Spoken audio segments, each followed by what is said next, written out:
au départ de ce BYD Atto 2, dès qu'on en prend la route, ce qui est satisfaisant, c'est le comportement routier de cette voiture qui finalement est assez proche d'une voiture européenne. On le rappelle, le BYD Atto 2 est fabriqué en Chine.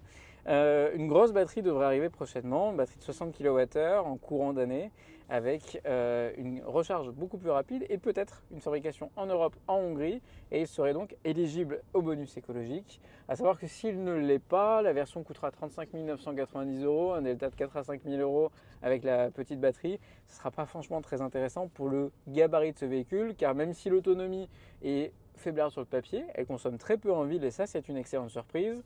Donc le gap serait intéressant uniquement avec un bonus de 2 000 € minimum pour avoir justement un palier assez réduit, le même palier que de passer de la première finition à la deuxième.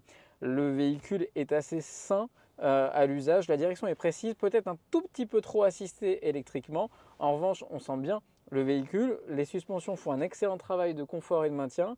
On a quelque chose qui est assez dynamique, qui n'est jamais pâteau, même quand les enchaînements de virages commencent à se faire ressentir. C'est quand même un quasi sans faute au niveau du plan de dynamisme et c'est quand même une énorme victoire pour un véhicule chinois déjà, de fait. On a des aides à la conduite qui sont plutôt bien gérées, hormis le régulateur de vitesse adaptatif qui a tendance à avoir des fantômes partout et à freiner. Mais ça reste encore une tendance à améliorer chez BYD. Par contre, on a quand même en dotation de série les angles morts, un détecteur de somnolence et de conducteur. On a une sonorisation plutôt premium, même sans avoir de label ou autre, la restitution du son est très bonne. Et puis, qu'est-ce que c'est agile! Enfin, vous voyez, un demi-quart de volant et le véhicule tourne, se positionne sur ses roues très proprement.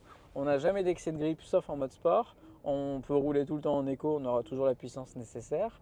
Et puis, quoi vous dire de plus qu'à part qu'il se hisse carrément dans le panier haut de la catégorie.